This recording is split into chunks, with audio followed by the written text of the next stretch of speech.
지난달 가수 겸 작곡가 유희열 씨가 일본 영화음악의 거장이죠. 사카모토 류이치의 곡을 표절했다는 의혹에 대해서 유사성을 인정하고 사과했지만 논란이 쉽사리 가라앉지 않고 있습니다. 국내 가요계의 고질적 병폐가 수면 위로 떠올랐다는 지적도 나오는데요. 이번 논란의 본질은 무엇이고 또 해결책은 있는 건지 임진모 음악평론가와 이야기 나눠보겠습니다. 어서 오십시오. 네. 안녕하세요. 네. 며칠 전엔 토론도 하셨고 이 문제 가지고 예. 방송사에서 사실 이 문제 좀 이렇게 여론을 쭉 보니까 사실은 여론에선 좀 판정이 좀 끝난 것 같고 오늘은 평론가님 통해서 좀 전문가의 시각으로 한번 이 문제를 들여다보겠습니다. 앞서 박석원 앵커가 고질적이라는 표현을 썼는데 사실 처음 나온 논란은 아니에요, 표절이? 그렇습니다. 네, 이번 표절 논란이 좀 다른 건 어떤 겁니까? 아무래도 좀 우리들에게 많은 사랑을 받고 또 우리 한국의 대중음악을 얘기할 때 특히 지금 30대, 40대 팬들한테는 사실은 최고의 음악가라는 그런 평가를 들은 천재 소리도 들은 그런 음악가에게 이런 일이 생겼기 때문에 좀 더 충격이 큰 것 같습니다. 예. 지금 사카모토 류이치의 곡을 표절했다 이런 의혹이 나오고 있는 건데 얼마나 똑같길래 그 표절 의혹이 나오고 있었고 토론의 주제까지 됐는지 저희가 관련 곡을 한번 들어보고 다시 이야기 나누도록 하겠습니다. 사실 유튜브나 이런 SNS나 이렇게 찾아보면 굉장히 많은 표절에 대한 어떤 시시비비를 가리는 영상들이 많았는데 저희가 한번 준비해봤거든요. 한번 들어보시죠. 네.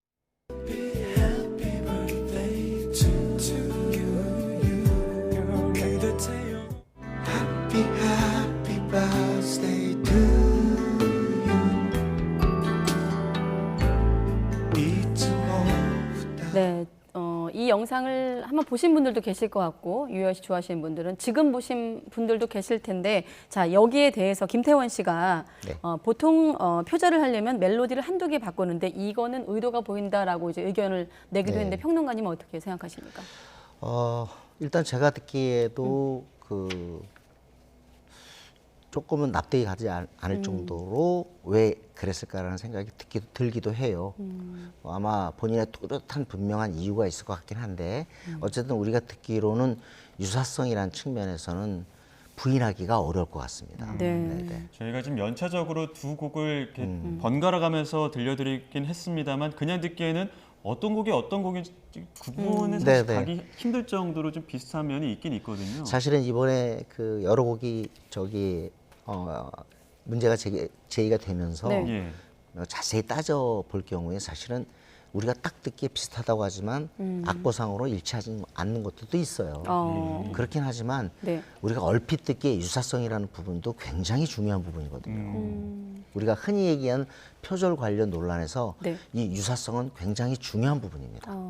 잠시 뒤에 그 부분 유사성은 조금 더 표절 어떤 그 기준점을 말할 때 설명을 부탁드리기로 하고 이번 논란에 대해서 유희열 씨 입장이 좀 궁금하실 텐데 여기에 대해서 일단 사과를 했고 유사성 말씀하신 그 유사성을 인정하며 사과를 하면서 무의식 중 유사한 진행 방식으로라는 해명을 했거든요. 자, 무의식을 언급했습니다. 이건 전문가로서 어떻게 좀 해석하십니까? 그거 이제 뭐 법정 어떤 그 사례를 볼 수밖에 없는데 우리가 생각할 때 무의식 중이라는 것은 나도 그 모르게 나왔다는 거기 때문에 표절 논란에서 조금 예외일 수도 있고 제외될 수 있는 것 같이 생각되지만 사실은 무의식 때문에도 표절 판정을 받은 사례가 역사적으로 있습니다.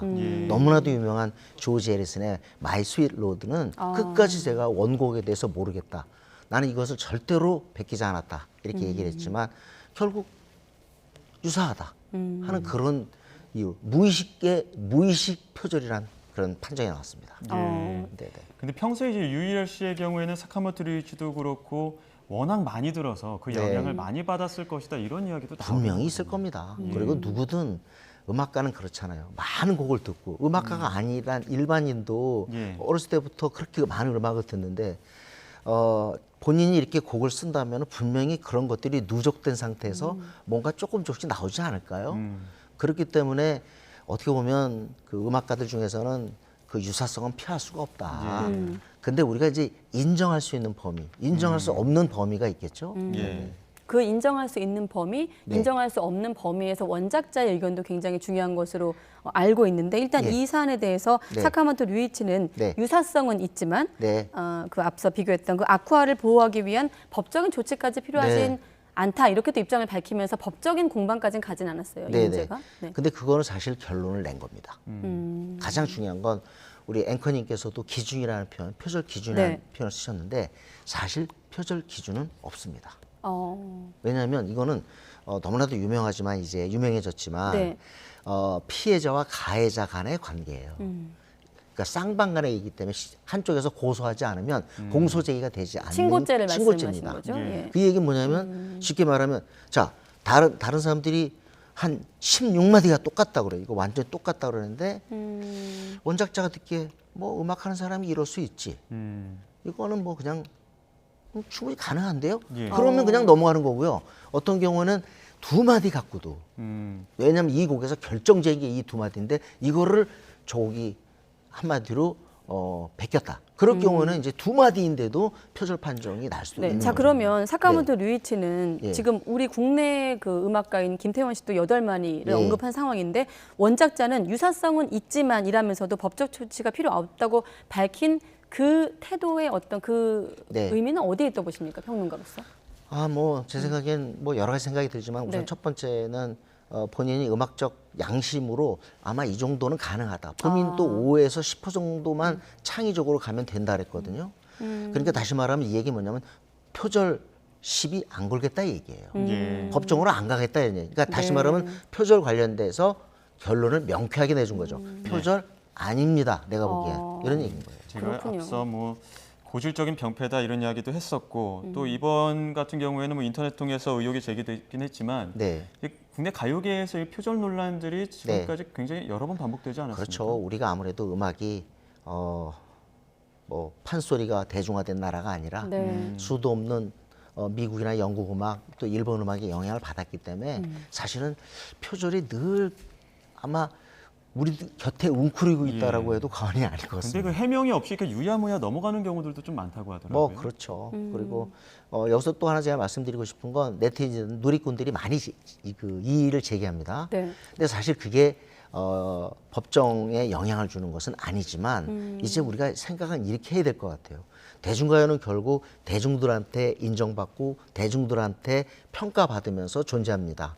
그렇기 때문에 대중들이 그런 생각하는 건 매우 중요하죠. 이제 그래서 이걸 무조건 제3자 관계없음이라고 이렇게 결론 내릴 게 아니라 네. 귀담아 들어야 되고 그것 때문에도 더욱더 곡을 만들 때 신경을 써줘야 됩니다.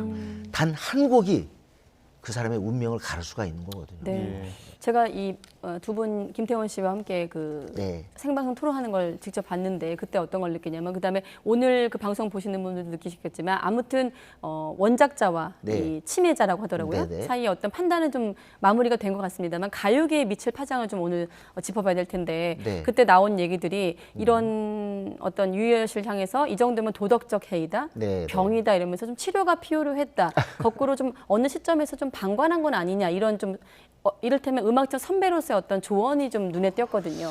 제 생각에는 그 얘기가 좀 맞는 것 같고요. 만약에 이번에도 이제 유열 씨가 그 사죄의 글을 올렸습니다만, 네. 결국 제가 볼 때는 조금 이제 너무 바쁘고 그 다음에 또 회사도 운영하고 그러다 보니까 충분히 음악적인 뭐랄까요. 몰입하기가 좀 어렵지 않았을까. 그래서 저는 조금은 긴장이 완화된 거 아닌가. 예. 다시 말하면 도덕적 해이가 있었던 것 같다라고 저는 해석을 하고 싶고요. 예. 일단 제일 걱정되는 거는 우리 지금 K-팝이 이제 그냥 한국에 머무르지 않고 세계 속의 한국 음악, 다시 말하면 K-팝이라는 타이틀로 뻗어가고 있는데 예. 그런 의미에서 우리 한국의 대중음악이 실제로 표절 같은 게 있다라는 게 결코 이게 우리들한테 앞으로 바람직한 그런 상황은 아니잖아요. 네. 저는 K-팝에게 이런 일들이 굉장히 부정적이라고 봅니다. 네. 자, 유열 씨 사실 작곡을 전공한 작곡가 예. 28년 경력의 베테랑 작곡가이고 뭐 원래 앞에 타이틀 수식어가 천재 작곡가 아니었습니까? 네, 그렇기 그렇습니다. 때문에 그에 대한 어떤 공감을 했던 팬들의 실망감이 상대적으로 더 큰 것 같은데 누구보다 표절에 대한 개념을 잘 아는 전문가이기 때문에 좀 더 아쉽다 이런 평가들도 있던데 끝으로 유희열 씨에 대해서 지금 시점에서 작곡가 유희열 씨에 대해서 좀 조언을 한다면 앞으로 뭐 사실 프로그램 하차에 대한 요구도 있는 상황인데 네네. 어떻게 좀 보십니까? 조금 제 생각에는 공백을 가지면서 다시 한번 그 뭐랄까요? 뭐랄까 그 어떤 표절 이런 거에 대한 인식을 새롭게 가져야 될 것 같아요. 그리고 저는 다시 좋은 곡을 쓰면 돌아올 수 있다고 생각합니다. 네. 워낙 좋은 곡을 써왔고 정말 이번에 뭐 몇 곡이 터졌지만 제가 따져보면 그것도 빙산의 일각입니다. 그 많은 곡 중에. 네. 그래서- 모든 곡이 다 이런 건 아니니까요. 네네. 네. 그런 의미에서 좋은 곡으로 다시 롤백, 컴백할 수 있다고 저는 믿습니다. 그 댓글 중에 좀 와닿았던 거는 내 추억이 날아갔다라는 네, 어떤 팬의 네. 댓글도 있더라고요. 예. 네, 그만큼 좋아하는 가수였기 때문에 좀 파장이 큰 것 같습니다. 그만큼 또 워낙 지속적으로 오랜 기간 동안 팬들에게 많은 곡을 또 선사해야 되다 보니까 그런 네. 부담감도 있었을 것 같고 잠깐이나마 좀 쉬어가면서 어떻게 보면은 그런 음악적인 요소들을 조금 더 채워가는 것들도 좋다 이런 또 조언을 해주셨는데 분위기 바꿔서 다른 이야기도 해보겠습니다. 네. 아마 이 소식 듣고 반가워하는 분들 많을 것 같은데 네. 80년대 상징하는 아주 대표적인 밴드죠. 네. 송골매의 모습 다시 볼 수 있다고 하는데 몇 년 만입니까? 저 뒤에 있네요, 화면에. 뭐 이걸 전성기 어떻게 이렇게 전성기 때와 비교할 수도 있고 전혀 활동하지 않았을 때랑 비교할 수 있는데 네. 그냥 뭐 그게 연도가 뭐가 중요하겠습니까? 그렇죠. 오랜만입니다. 예. 무조건 오랜만이고 네. 그리고 이제 사실 배철수와 구창모가 송골매 활동으로 하지 않으면서는 사실 송골매가 사실 7080으로 안 돌아온 건 아니에요. 그런데 배철수라는 이 분이 워낙 방송에서 오랫동안 디스크 잡기를 하다 보니 네. 여기에 가담할 수가 없었어요. 사실은 송골매의 완전체가 그 부활하지 못한 거는 배철수가 컸죠. 물론 구창모도 물론 사업으로 바쁘긴 합니다만 이 두 분이 다시 한마디로 뭐 쌍두마차죠. 송골매의 가장 중요한 두 인물이 돌아오니까 네. 너무 반갑습니다. 추석 때 돌아오는 걸 알고 있고 이미 서울, 부산, 대구, 광주, 인천 5군데 공연이 이야기됐다고 해요. 네네. 알겠습니다. 그 여기에 보면 후배 가수들도 힘을 보탠 것으로 알려지는데 잔나비의 최정훈 씨가 예. 밴드 음악의 조상님이다 이렇게 표현을 맞습니다. 했는데 네. 자, 송골매가 갖고 있는 가요계의 어떤 상징성 그래서 이번 공연이 어떤 의미인지까지 좀 짚어주시죠. 저는 송골매는 뭐 배철수 씨가 늘 강조하기도 합니다만은 우리가 흔히 70년대, 80년대, 90년대까지도 가장 중요한 음악이 락 음악이었거든요. 그 락 음악을 텔레비전에서 우리에게 들려주면서 락을 자연스럽게 많은 분들에게 알려준 게 바로 송골매입니다. 그러니까 역할이 엄청 큰 거죠. 예. 락의 대중화라는 표현이란 것도 쓸 수가 있습니다. 네. 그런데 이제 이런 그 두 거장이 다시 돌아오는 것, 그건 참 반가운 일이 아닐 수가 없고 또 다시 이제 송골매의 그 애창곡들을 들을 수 있는 기회 아닐까요? 더군다나 또 후배들이 또 리메이크하면서 네. 더욱더 이 시대 음악으로 다시 또 접목이 될 것 같다는 그런 생각도 해봅니다. 예. 지금 그 MZ 세대라고 하죠. 뭐 30대나 20대는 지금 40년 만에 다시 재결합하는 무대이기 때문에 네. 이전의 그 모습들을 보지 못한 세대들이 꽤 있습니다. 네. MZ 세대에게 우리 세대 송골매는 이랬다라고 네. 자신 있게 소개를 한다면 어떤 내용을 좀 소개할 수 있을까요? 송골매요. 한마디로 뭐 송골매만 제대로 알아도 한국 그 80년대 사실 90년대 초반까지의 우리 대중음악 상황, 특히 락 음악을 알 수 있다. 이렇게 저는 얘기하고 싶습니다. 네. 예, 알겠습니다. 여기까지 듣도록 하겠습니다. 지금까지 임진모 음악평론가와 함께 이야기 나눴습니다. 오늘 말씀 네, 고맙습니다. 오늘 고맙습니다. 감사합니다.